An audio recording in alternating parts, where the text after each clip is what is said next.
halkan iga dambaysa waxaad ka arkaysaan mid ka mid ah buuraha Naasa Hablood waa kii waqooyi anigu waxaan dul taaganay markaan idin la hadlayo naaskii koonfureed buurahan tanan saaran ahay iyo taa kale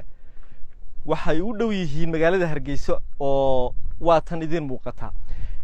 magaalada Hargeysa meel kasta oo aad joogto waa labada buurood ee laga arko ee ka muuqda laakiin imika anaga Hargeysa nooma wada muuqatee inteedii sokoon baa noo muuqata waxyaabaha la yaab kale waxa kamid ah inay labadan buurood yihiin labada buurood ee ugu caansan malaha deegaanada Soomaalida oo dhan waayo waa astaanta magaalada Hargeysa lagu xasuusto laakiin reer Hargeysa haddana inta soo gaadhay way yarihiin ee halkan maanta aanu soo gaadhnay in badan baanu soo rafanaynay soo koristeedii bal asxaabtii ila socotay oo qaarkood halkan caagada biyo ku dhameeyay oo nafti hayso ayaan weydiin doonaa bal macnaha ay u sameynayso inay maanta dhakada sare ay uga baxeen buurihiin Naasa Hablood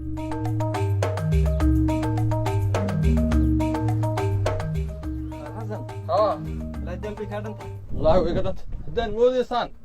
kuma soo raacay baniyo dib badan baado biyahayga ma raacayniyo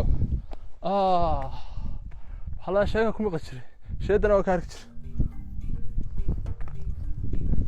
inkastoo aan maanta aad u daalay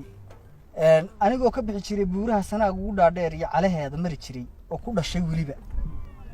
haddana maanta waxaan uga nasiib badanahay inaan arko Naasa Hablood oo dushooda joogo qaar badan oo Hargeysa ku dhashay oo aan arag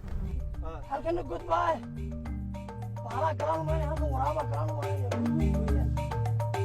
wallahi deesdiqo anigu hadii jeer waan iska jecelahay moogta buura fanaanshada oo waa hobbigayga marka buuraha Naasa Hablood qudhoodana maaha markii uu horeysan koray buurta halka inooga muuqatay imaka maxay haday naaska kala qudhisa